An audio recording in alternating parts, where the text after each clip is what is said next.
নমস্কার, আমি প্রিয়াংশু রয়েছি আপনার সঙ্গে। আপনি শুনছেন বং ক্লাসিক স্টোরিজ। আজ বং ক্লাসিক স্টোরিজে আপনার জন্য একটি হাড় হিম করা গ্রাম বাংলার ভূতের গল্প, গ্রামের শেষ চায়ের দোকানে। আজকের গল্প পাঠে দীপ্তদীপ, গল্পের সূত্রধার এবং সমগ্র পরিচালনায় আমি প্রিয়াংশু। আজকেও থাকছে গল্পের মধ্যে থেকে একটি প্রশ্ন। প্রথম 5 জন সঠিক উত্তরদাতাদের নাম আমরা পরবর্তী গল্পের শেষে ঘোষণা করব এবং আগের গল্পের সঠিক উত্তরদাতাদের নামও আমরা আজ গল্পের শেষে ঘোষণা করব।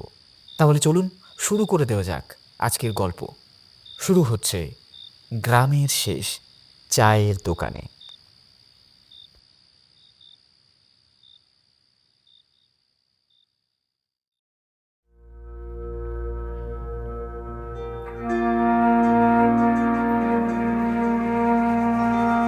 গ্রামের নাম জঙ্গলগড়। গ্রামটা খুবই ছোট, কিন্তু তার প্রাকৃতিক সৌন্দর্য ছিল বেশ মনোরম। গ্রামের একপাশ দিয়ে কলকল শব্দে বয়ে যেত শান্ত স্নিগ্ধ নদী, আর অপর পাশে ছিল ঘন জঙ্গল। গ্রামের মানুষের প্রধান জীবিকা ছিল কৃষিকাজ। গ্রামের জমিদার নিতাই চরণ মুখার্জি ছিলেন ভারী ভালো মনের মানুষ। প্রজাদের সুখে দুঃখে তিনি সর্বদাই পাশে থাকার চেষ্টা করতেন। এমনকি কোনো প্রজা খাজনা না দিতে পারলেও তিনি কখনো তার উপর জোর জুলুম করতেন না। গ্রামবাসীরাও তাদের জমিদারকে খুবই সমীহ করে চলত। শত অভাবের মধ্যেও তারা সবাই একসঙ্গে মিলেমিশে থাকত, একে অপরের বিপদে ঝাঁপিয়ে পড়ত। সুখ না থাকলেও তাদের জীবনে শান্তি ছিল। কিন্তু হঠাৎ তাদের এই শান্তির জীবনে প্রবেশ করলো এক চরম অশান্তি। কিছুদিন হলো প্রত্যেক পূর্ণিমায় সন্ধ্যার পরে এক নেকড়ে গ্রামে ঘোরাফেরা করতে দেখা যাচ্ছে। কিন্তু আশ্চর্যের বিষয় হলো যে পূর্ণিমার রাত ছাড়া তাকে আর কখনোই দেখা যায় না, এমনকি পূর্ণিমা তিথির দিনের বেলাতেও নয়। সে যে কোথা থেকে আসে তাও কেউ জানে না। অনেকে বলতো গ্রামের একপাশে যে গভীর জঙ্গল আছে সেখানেই হয়তো নতুন আস্তানা গেড়েছে, কেননা সেখানে আগে কোনো হিংস্র জীবজন্তু ছিল না। নিশ্চয়ই অন্য কোনো জঙ্গল থেকে সে নতুন এখানে এসেছে। ইতিমধ্যেই সে গ্রামের বেশ কয়েকজনকে হত্যা করেছে। এই তো গত পূর্ণিমায় গ্রামের এক যুবক রঘু বিশেষ কোনো কাজে গিয়েছিল শহরে। এমনিতেই বিকেলের মধ্যে ফিরে আসার কথা থাকলেও লাইনে গন্ডগোলের জন্য তার ফিরতে ফিরতে বেশ রাত হয়েছিল। এদিকে অনেক রাত পর্যন্ত ছেলে বাড়ি ফিরছে না দেখে রঘুর মা বাবা বেশ অনেকটাই ভয় পেয়ে গিয়েছিলেন। তারপর তাদের প্রতিবেশীদের তারা খবর দেন।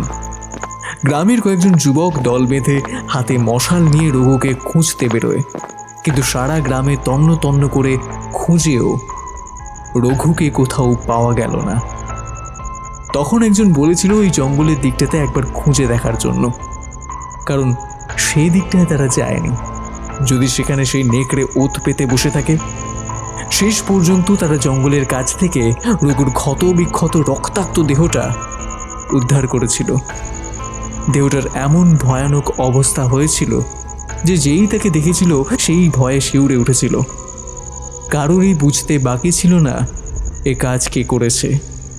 যদিও এর আগে কোনোদিন কাউকে নেকড়ে হত্যা করেনি, তবে দুজনকে আহত করেছিল। রঘুই প্রথম ওই নেকড়ের হাতে মারা গিয়েছিল। এরপর গ্রামের আরও দুজনকে সে প্রায় একইভাবে হত্যা করে। গ্রামের জমিদারের কানে কথাটা যাওয়ায় তিনি একদিন তার লোকজনকে জঙ্গলে পাঠান যে সত্যি সেখানে কোনো নেকড়ে আছে কিনা তা দেখার জন্য। তাদের সঙ্গে কয়েকজন গ্রামবাসীও গিয়েছিল, কিন্তু সমস্ত জঙ্গলটা খুঁজেও তারা কোনো নেকড়ের সন্ধান পায়নি, এমনকি তার কোনো চিহ্নও সেখানে দেখা যায়নি। এরপর সবাই ঠিক করে যে পরের পূর্ণিমায় তারা নেকড়ের একটা ব্যবস্থা করবে। সেই মতো পূর্ণিমা দিনে সন্ধ্যা থেকেই জমিদারের লেঠেল আর গ্রামবাসীরা মিলে উপযুক্ত ব্যবস্থা নিয়ে অপেক্ষা করতে থাকে নেকড়ে আসার জন্য। কিন্তু অনেক রাত পর্যন্ত অপেক্ষা করলেও নেকড়ের কোনো দেখাই মিলল না। তখন সবাই ভাবল যে সে হয়তো পালিয়েছে, আর হয়তো কখনোই এখানে আসবে না। সবাই যে যার মতো বাড়ি ফিরে গেল।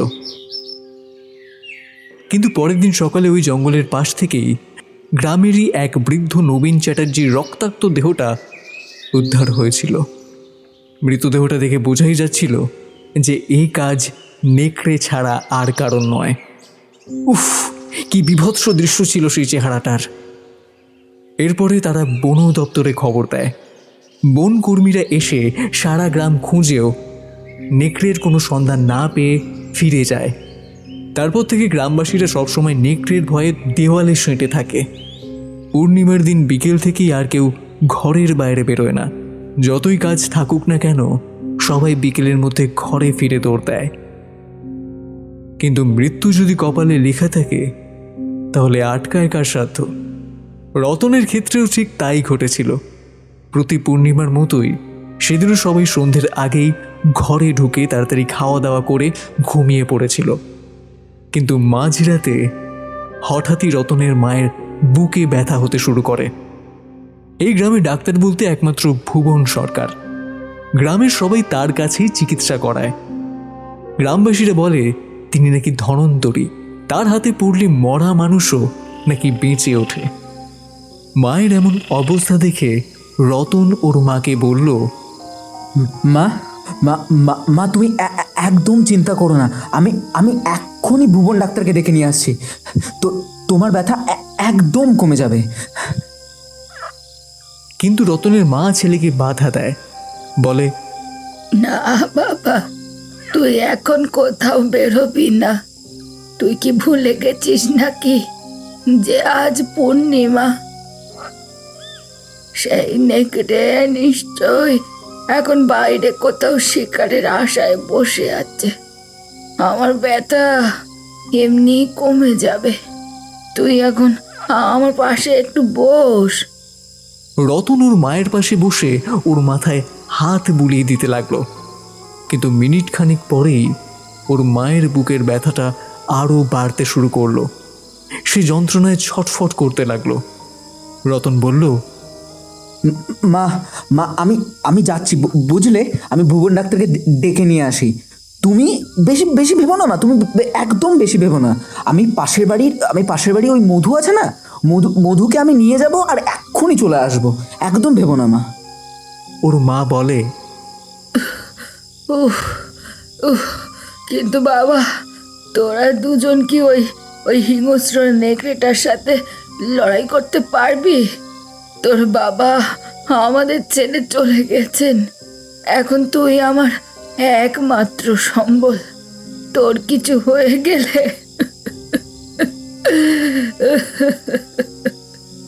রতনের মা কান্নায় ভেঙে পড়ল। রতন ওর মাকে সান্ত্বনা দিয়ে বলল, মা, তোমার কিছু হয়ে গেলে আমি বাঁচবো না মা। তুমি তুমি আমাদের জন্য প্রার্থনা করো, আমরা যেন সুস্থভাবে বাড়ি আসতে পারি। মায়ের হাজার বারণ সত্ত্বেও রতন বাড়ি থেকে বেরিয়ে গেল। সঙ্গে হাতে একটা হ্যারিকেন নিয়ে নিল। পাশের বাড়ি থেকে মধুকে ডেকে নিয়ে ওরা দুজন ভুবন ডাক্তারের বাড়ির উদ্দেশ্যে যাত্রা শুরু করলো। তবে মধু বেরোবার সময় দুটো মোটা লাঠি নিয়ে নিল, পথে যদি কাজে লাগে। দুজন দুটো লাঠি নিয়ে দ্রুত পায়ে পথ চলতে লাগলো। ভুবন ডাক্তারের বাড়ি খুব বেশি দূরে নয়, মিনিট 10 হাঁটা পথ। পথে নেকড়ের সাথে তাতে দেখা হলো না। প্রথমে ভুবন ডাক্তার কিছুতেই আসতে রাজি হলেন না।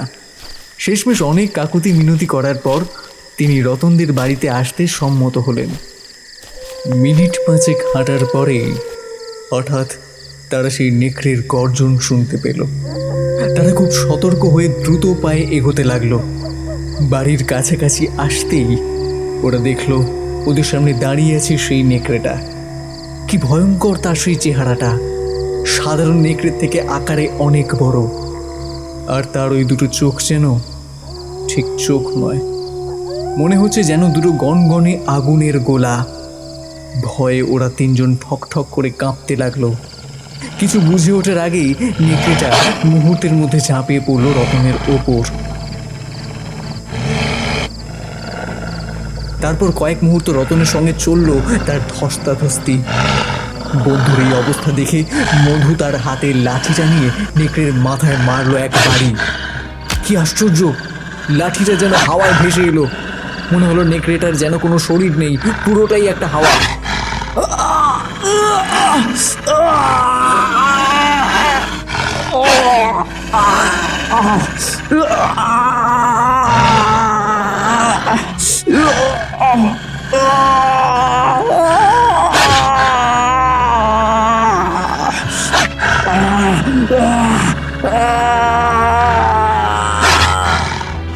পরক্ষণেই শুনতে পেল বন্ধুর মরণ চিৎকার। সেই চিৎকার রতনের মায়ের কানে গিয়েও পৌঁছালো। তিনি কাতরাতে কাতরাতে ঘর থেকে বেরিয়ে এলেন। এদিকে প্রচণ্ড ভয় পেয়ে মধু আর ভুবন ডাক্তার ঊর্ধ্বশ্বাসে দৌড়াতে দৌড়াতে রতনের বাড়ি এসে পৌঁছলো। তারপর হাঁপাতে হাঁপাতে সব কথা রতনের মাকে বলল। রতনের মা পাগলের মতো দৌড়ে যেতে লাগলেন ছেলের কাছে।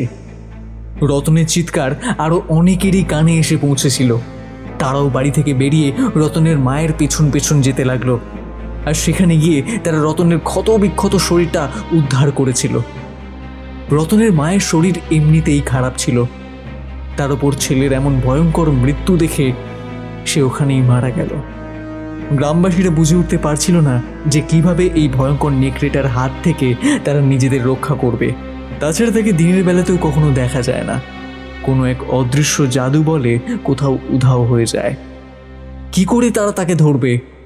তাহলে কি এভাবেই প্রতি পূর্ণিমায় একজন করে ওই নেকড়ের শিকার হবে? এই ভেবে দুশ্চিন্তায় তাদের ঘুম আসে না। গ্রামের জমিদার মশাই ওই বিষয়টি নিয়ে খুবই বিচলিত ছিলেন। অনেক ভেবে তিনি সিদ্ধান্ত নিলেন যে বিষয়টি তিনি তার গুরুদেবকে জানাবেন। তার গুরুদেব একজন মস্ত বড় তান্ত্রিক, যদি তিনি বিষয়টির কোনো কিনারা করতে পারেন। এই মনে করে তিনি তার গুরুদেবের আশ্রমে একটি চিঠি পাঠালেন। কয়েকদিনের মধ্যেই জমিদার মশাইয়ের কাছে চিঠি এলো যে তার গুরুদেব শীঘ্রই এই গ্রামে আসছেন। সপ্তাহখানেক পরেই তিনি গ্রামে এলেন। জমিদার মশাই তাকে নিজের বাড়িতে নিয়ে গেলেন। জমিদারের কাছ থেকে সব কথা শুনে গুরুদেব কিছুক্ষণ চুপ করে রইলেন। তারপর তিনি বলতে শুরু করলেন, শোন নিতাই, আজ তোরা যে নেকড়েটাকে দেখেছিস সে আসলে কোনো নেকড়ে নয়, একটা মানুষের প্রেতাত্মা। নিতাই চরণ অবাক হয়ে বললেন, হ্যাঁ, কি বলছেন গুরুদেব? মানুষের প্রেতাত্মা? গুরুদেব বললেন, হ্যাঁ, মানুষেরই প্রেতাত্মা।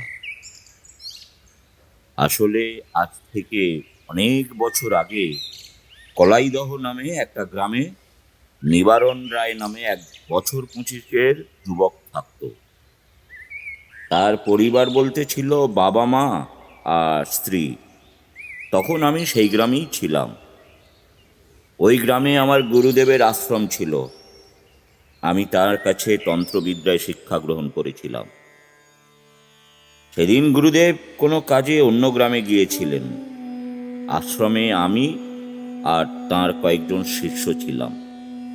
হঠাৎ একদিন বিকেল বেলায় নিবারণ আমাদের আশ্রমে এসে উপস্থিত। গুরুদেবকে না পেয়ে সে আমাকে বলে যে তন্ত্রবিদ্যা সে শিখবে, তাকে শেখাতে হবে। আমি তাকে বারণ করি, তাকে বলি তন্ত্রবিদ্যা সবাই শিখতে পারে না, এ যে এক সাধনার বিষয়। অনেক কৃচ্ছ সাধন করে পবিত্রভাবে ভক্তি সহকারে এই বিদ্যা শিখতে হয়। এটা সবার পক্ষে সম্ভব হয় না। আর তাছাড়া অনেকেই এই বিদ্যাকে খারাপ কাজে লাগায়, মানুষের ক্ষতি সাধনের জন্য, যেটা কখনোই উচিত নয়। কিন্তু নিবারণ আমাকে বলে যে সে কখনো মানুষের ক্ষতি করবে না, সে শুধুমাত্র এই বিদ্যা অর্জন করতে চায়। ছোটবেলা থেকেই নাকি তার তন্ত্রবিদ্যা শেখার খুব ইচ্ছে, কিন্তু পরিবারের চাপে কখনোই সেটা শেখা হয়ে ওঠেনি। এর আগেও সে কয়েকজন তান্ত্রিকের কাছে গিয়েছিল, কিন্তু কেউই তাকে এই বিদ্যা শেখাতে চায়নি। তাই আজ সে আমাদের কাছে এসেছে। আমরা যেন তার এই ইচ্ছেটুকু পূরণ করি। এই বিদ্যা শেখার জন্য যা যা করা দরকার তা সে করতে রাজি।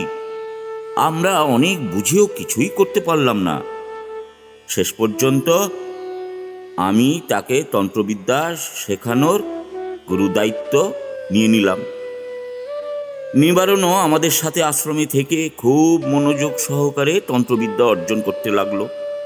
ওর ভক্তি আর নিষ্ঠা দেখে আমরাও খুব সন্তুষ্ট হলাম। এইভাবেই বছর ঘুরতে লাগলো। দেখতে দেখতে নিবারণ তন্ত্রবিদ্যায় পারদর্শী হয়ে উঠল। আমার সমস্ত জ্ঞান আমি তাকে উজাড় করে দিয়েছিলাম। কিন্তু কিন্তু কিছুদিন পর থেকেই নিবারণের আচার আচরণে একটা অদ্ভুত পরিবর্তন লক্ষ্য করলাম। প্রথম দিকে বিষয়টা আমার একটু অবাক লেগেছিল। আমরা তখন শিমুলপুর গ্রামে ছিলাম। ওই গ্রামে একটি পরিবার ছিল, বাবা মা আর তাদের বছর 12 একটা ছেলে। হঠাৎ হঠাৎ একদিন রাতে বাচ্চাটির মা মারা যায়। তার বাবা রোজ সকালে দূরের গ্রামে কাজে চলে যেত আর সন্ধেবেলা ফিরত। সারাদিন বাচ্চাটি বাড়িতেই একাই থাকতো। একদিন বাচ্চাটির বাবার বাড়ি ফিরতে একটু রাত হয়ে গিয়েছিল। রাতে বাচ্চাটির বাবা বাড়িতে ফিরে ছেলেকে দেখতে পায়নি। সে ভেবেছিল ছেলে হয়তো তার পাশের বাড়ির বন্ধুর বাড়িতে খেলতে গেছে। কিন্তু কিন্তু বেশ কিছু সময় পরেও যখন ছেলে বাড়িতে ফিরল না, তখন সে ছেলেকে খুঁজতে বেরোলো। পাশের বাড়িতে গিয়ে জানতে পারল যে ছেলে সেখানে আসেনি। তো তারপর সারা গ্রামে তন্ন তন্ন করে তাকে খোঁজা হলো, কিন্তু ছেলেকে কোথাও পাওয়া গেল না। সন্দেহ নেমে এসেছে, নিবারণকেও আশ্রমে দেখা যাচ্ছিল না। এমনিতে কোথাও গেলে সে আমাদের বলেই যেত, কিন্তু আজ হঠাৎ করে এইভাবে উদয় হয়ে যাওয়ার আমাদের একটু অবাক লাগছিল। আর তার উপর গ্রামের বাচ্চাটিকেও যে খুঁজে পাওয়া যাচ্ছে না, সে কথাও আমাদের কানে এসে পৌঁছেছিল। আমার কেন জানি না একটু সন্দেহ হচ্ছিল। আর সেই সন্দেহের বশেই আমি গ্রামের শেষ প্রান্তে যে শ্মশান ছিল সেই দিকে গেলাম। আর সেখানে গিয়ে যা দেখলাম তাতে আমি আমার নিজের চোখে বিশ্বাস করতে পারছিলাম না। সেখানে বসে আছে নিবারণ, তার সামনে চলছে একটা যজ্ঞকুণ্ড, আর সামনে বসে নিবারণ মন্ত্র উচ্চারণ করছে। আর তার ঠিক পাশেই শুয়ে রয়েছে সেই হারিয়ে যাওয়া বাচ্চা ছেলেটা। তার গলায় রক্ত জবার মালা আর কপালে লাল সিঁদুরের তিলক। তাকে দেখেই বোঝা যাচ্ছিল তার শরীরে প্রাণ নেই। আমি আমি খুব ভালো করে বুঝতে পারলাম যে নিবারণ ঠিক কি করতে চলেছে।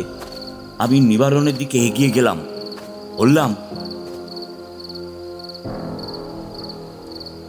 ছি ছি নিবারণ, এ তুমি কি করছো? আমি কি তোমাকে এত বছর ধরে এই শিক্ষা দিয়েছি? গুরুদেব, এই পৃথিবীতে আমি সবচেয়ে শক্তিশালী তান্ত্রিক হতে চাই, আর তার জন্য যা যা করতে হবে আমি তাই তাই করব। আর এই কাজে আমাকে যে বাধা দিতে আসবে তাকেও আমি এই বাচ্চাটির মতোই অবস্থা করব। নিবারণের কথায় আমি অত্যন্ত ক্রোধিত হয়ে পড়লাম। আমার তন্ত্র বলে আমি তাকে সেই কাজ থেকে বিরত করলাম। নিবারণ সেখান থেকে চলে গেল, কিন্তু যাবার আগে সে আমাকে সাবধান করে গেল যে আমি নাকি কাজটা মোটেই ঠিক করিনি, ভবিষ্যতে নাকি আমাকে এর ফল ভুগতে হবে।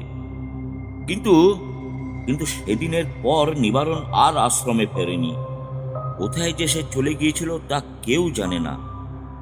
প্রায় বছর 2 পর আমারই এক শিষ্য এসে খবর দেয় যে সে নাকি পাশের গ্রামে নিবারণকে দেখেছে। ও নাকি এখন সব সাধনা করে, আর তা করতে গিয়ে সে নাকি মানুষকে হত্যা করতেও পিছু পা হয় না। সে কাছে এই কথা শুনে আমি আমি পরের দিন সেই গ্রামে গিয়ে উপস্থিত হলাম যেখানে নিবারণ থাকে। দূর থেকে শুনতে পেলাম কেউ যেন বাঁচাও, বাঁচাও আমায়, বাঁচাও বলে চিৎকার করছে। আমি আরেকটু এগিয়ে যেতে দেখতে পেলাম একটা কুঁড়ে ঘরে দাউ দাউ করে জ্বলছে। চিৎকারটা আসছে সেই ঘরের ভেতর থেকেই। আমি আমি স্পষ্ট বুঝতে পারলাম যে ওই চিৎকারটা আর কারো নয়, ওটা নিবারণের। আমি তার কাছে গিয়ে দেখতে পেলাম ঘরের ভিতরে নিবারণ চিৎকার করতে বাঁচার জন্য। আমি বললাম, ওরে দুষ্ট নিবারণ, এই এই তোর উপযুক্ত শাস্তি। আর ক্রোধের বশে আমি তাকে অভিশাপ দিয়েছিলাম যে মৃত্যুর পর সে নেগড়ে রূপে ঘুরে বেড়াবে, মুক্তি পাবে না। আজ আমি বুঝতে পারছি সেদিন আমি কত বড় ভুল করেছিলাম। আমার অভিশাপে সে এখন নেগড়ে হয়ে তার এই হত্যা লীলা চালাচ্ছে। যদিও এটাই প্রথম না, তার মৃত্যুর পর থেকেই নাকি তার সেই ভস্মীভূত বাড়ির কাছ থেকে রাত্রিবেলা নানান ধরনের অদ্ভুত এবং ভয়ঙ্কর শব্দ শোনা যেতে থাকে। একদিন গ্রামের এক যুবক, কি যেন নাম, প্রকাশ তার বন্ধুকে নিয়ে আসার জন্য স্টেশনে যায়। এমনিতেই বিকেলের মধ্যে তার বন্ধু চলে আসার কথা, কিন্তু সেই দিন ট্রেনটা অনেক লেট থাকার জন্য তার পৌঁছাতে প্রায় রাত 8টা হয়ে যায়। দুই বন্ধু মিলে যখন ভ্যান রিক্সা করে বাড়ি ফিরছিল, তখন হঠাৎই মাঝ রাস্তায় প্রচণ্ড ঝড় ওঠে। তার সাথে মুষলধারে বৃষ্টি আর বজ্র বিদ্যুৎ। ওরা বেশ অবাক হয়ে যায়, কারণ একটু আগেও আকাশে কোনো মেঘের চিহ্ন পর্যন্ত ছিল না। পূর্ণিমার জ্যোৎস্নায় চারদিক যেন ঝলমল করছিল। হঠাৎ কোথা থেকে যে এত মেঘ এসে বৃষ্টি শুরু হলো কে জানে।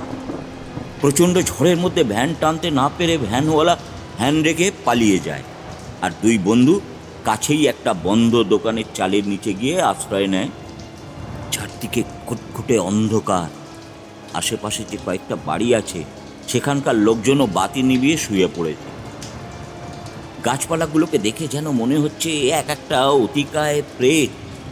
এভাবে কেটে যায় বেশ কিছুটা সময়, কিন্তু বৃষ্টি থামার কোনো নামগন্ধও নেই। কাছে কোথাও একটা প্রচণ্ড জোরে বাজ পড়ার শব্দ হলো। দুই বন্ধু বেশ ভয় পেয়ে গেল। প্রকাশ বলল, ইস, পুরো ভিজে গেছি রে, কালকে আবার জ্বর না আসে। বেড়াতে আসা বন্ধুটি বলল, হ্যাঁ, যা বলেছিস। ধুর, আজ কপালটাই খারাপ। একদিকে ট্রেনের দেরি, আবার এখন এই দুর্যোগ। কখন যে তোদের বাড়ি পৌঁছতে পারবো কে জানে। ভ্যানও তো মনে হয় পাওয়া যাবে না। বাকিটা পথ বোধহয় হেঁটেই ফিরতে হবে। কি কুক্ষণে যে আজকে বাড়ি থেকে বেরিয়েছিলাম কে জানে। দুই বন্ধু মিলে যখন কথাবার্তায় মগ্ন, তখন হঠাৎই তারা একটা প্রচণ্ড গর্জন শুনতে পায়। ওরা চমকে ওঠে। কলকাতা থেকে বেড়াতে আসা বন্ধুটি বলে, এই, এটা কিসের গর্জন রে? প্রকাশ বলে, কি জানি, এমন গর্জন তো আগে কখনো গ্রামে শুনিনি। আচ্ছা, তোদের গ্রামে কোনো হিংস্র জন্তু টন্তু নেই তো রে? ওদিকে তো একটা জঙ্গল আছে বলে শুনেছিলাম। আরে না না, ও জঙ্গলে দু একটা শেয়াল আর পাখি ছাড়া কিছুই নেই। তাহলে এই গর্জনটা কিসের? সেটা তো আমিও বুঝতে পারছি না রে। এই এই ভাই, ও ও ওটা কি? ওটা কি ভাই? বন্ধুর কথায় প্রকাশ চমকে সামনে তাকিয়ে দেখল, ওদের থেকে মাত্র কয়েক হাত দূরে দাঁড়িয়ে রয়েছে একটা কালো জন্তুর অবয়ব। অন্ধকারে তার চেহারাটা ভালো করে দেখা যাচ্ছে না, কিন্তু তার চোখ দুটো আগুনের গোলার মতো জ্বলছে। প্রকাশ চিৎকার করে বলল, চল চল, এখনই পালাই এখান থেকে। দুই বন্ধু দৌড়তে শুরু করলো, কিন্তু অন্ধকারে বৃষ্টির মধ্যে মেঠো রাস্তায় দুপা দৌড়েই শহরের বন্ধুটি মুখ থুবড়ে পড়ল। প্রকাশ এসে তাকে টেনে তুলতে গেল, আর প্রায় চোখের নিমেষেই এই ভয়ঙ্কর জন্তুটা প্রকাশের ঘাড়ের উপর ঝাঁপিয়ে পড়ল। বাঁচাও! প্রকাশ আর্তনাদ করে উঠল। পাশে দাঁড়িয়ে ওর বন্ধু সেই দৃশ্য দেখতে লাগলো, যদিও এছাড়া আর কোনো উপায়ও ছিল না তার। প্রকাশের সঙ্গে সেই জন্তুটার ধস্তাধস্তি হতে লাগলো। ওর বন্ধু আর এক মুহূর্ত সেখানে অপেক্ষা না করে প্রকাশদের বাড়ির দিকে দৌড়তে লাগলো। সে আগেও সেখানে এসেছিল, তাই সে ওদের বাড়ি চিনত। হঠাৎ দূর থেকে প্রকাশের তীব্র আর্তনাদ তার কানে এলো, আর সেই সঙ্গে ওই জন্তুটার বিকট গর্জন। সে কোনো রকমে দৌড়তে প্রকাশদের বাড়িতে এসে পৌঁছেছিল। তার মুখ থেকে সব কথা শুনে প্রকাশের বাবা মা আর কয়েকজন গ্রামবাসী টাকি নিয়ে সেই জঙ্গলে গেল, যেখানে প্রকাশকে ওই জন্তুটা আক্রমণ করেছিল। আর সেখানে গিয়ে তারা দেখল প্রকাশের ক্ষতবিক্ষত দেহটা পড়ে আছে রাস্তার ওপরে।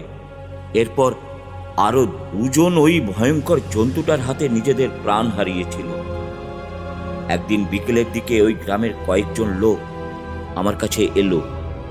আমি যেন ওই গ্রামের মানুষদের উদ্ধার করি, কারণ তারা এটা পরিষ্কার বুঝতে পেরেছিল যে ওই নেকড়েটা সাধারণ নেকড়ে নয়, কারণ তাকে নাকি কয়েকজন হাওয়ায় মিলিয়ে যেতে দেখেছে। আমার বুঝতে বিন্দুমাত্র বাকি রইল না যে এই সেই নিবারণের আত্মা, যাকে আমি মৃত্যুর সময় অভিশাপ দিয়েছিলাম। আমি তখনই ওদের সাথে সেই গ্রামে গেলাম। তারপর যেখানে নিবারণ জীবন্ত দগ্ধ হয়ে প্রাণ হারিয়েছিল, সেখানে গিয়ে মন্ত্র পড়ে তার আত্মাকে ওই নির্দিষ্ট জায়গার মধ্যেই আটকে রাখলাম, যাতে সে তার নিজের নির্দিষ্ট গণ্ডির বাইরে বের হতে না পারে। জানি না সে ওখান থেকে কিভাবে বের হলো। হয়তো কোনো সিদ্ধ তান্ত্রিক তাকে মুক্ত করে দিয়েছেন। কিন্তু কিন্তু গুরুদেব, এখন এখন আমরা ওই নেকড়েটার হাত থেকে কিভাবে রক্ষা পাবো? আপনি কিছু করুন গুরুদেব। এখন আপনি আমাদের একমাত্র ভরসা। না হলে যে ভয়ঙ্কর নেকড়েটা আমাদের সকলকে শেষ করে দেবে গুরুদেব, আমাদের সকলকে শেষ করে দেবে। ভয় পাস না, আমি নিশ্চয়ই এর একটা বিহিত করব। আর তাছাড়া অপরাধটা তো আমারই। আমি যদি সেদিন ওকে অভিশাপ না দিতাম, তাহলে আজ এতগুলো মানুষকে এভাবে মরতে হতো না।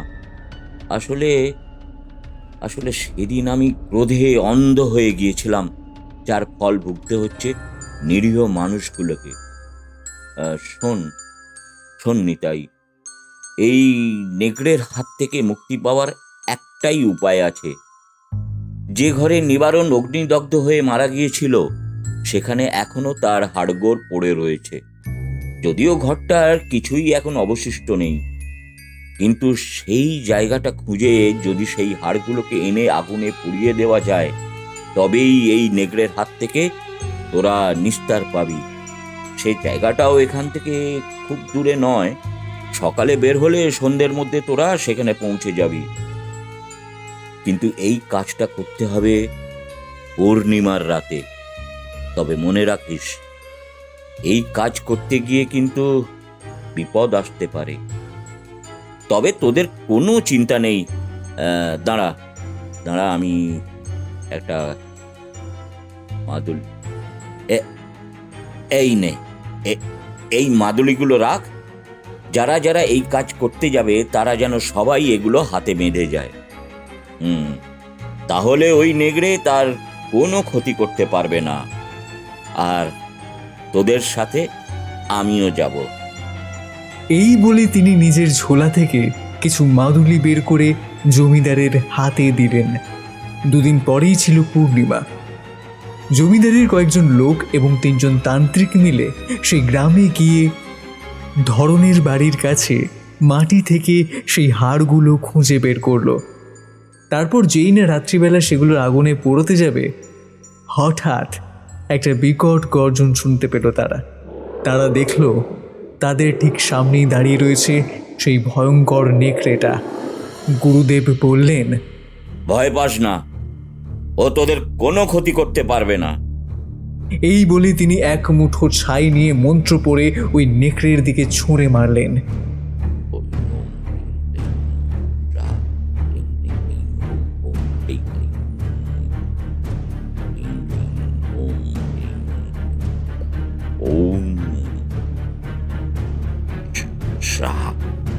একটা বিকট আওয়াজ শোনা গেল, আর প্রায় সঙ্গে সঙ্গে একটা কালো ধোঁয়ার কুণ্ডলী ধীরে ধীরে বাতাসে মিলিয়ে যেতে লাগলো।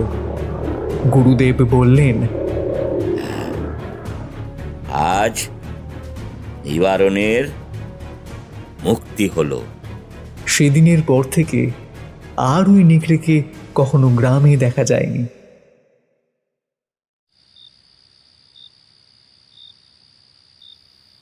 শুনছিলেন গ্রামের শেষ চায়ের দোকানে। আজকের গল্প পাঠে দীপ্তদীপ, গল্পের সূত্রধার এবং সমগ্র পরিচালনায় ছিলাম আমি প্রিয়াংশু। অন্যান্য কয়েকটি চরিত্রে সূর্যশঙ্কর, অরিত্র, পম্পা, পৌতুষা, আত্রেয়ী, সমীর এবং আমি প্রিয়াংশু। কেমন লাগলো আজকের গল্প অবশ্যই কমেন্ট বক্সে কমেন্ট করে জানাতে ভুলবেন না। আর এই গল্পের প্রশ্নটি হলো, এই গল্পে রতনের বন্ধুর নাম কি ছিল? খুবই সহজ একটি প্রশ্ন। চটপট আপনার সঠিক উত্তরটি কমেন্ট বক্সে কমেন্ট করে জানাতে ভুলবেন না। আর কোথা থেকে উত্তর দিলেন সেটাও কিন্তু কমেন্ট বক্সে কমেন্ট করে জানাতে ভুলবেন না। আর ভালো লাগলে গল্পটি শেয়ার করবেন নিজের কাছের মানুষদের সঙ্গে।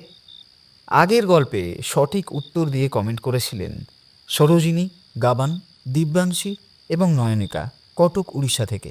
আপনাদের অসংখ্য ধন্যবাদ আমাদের পাশে থাকার জন্য। আমরা আশা করব আগামীতেও আপনারা আমাদের সাথে এইভাবেই সহযোগিতা করবেন।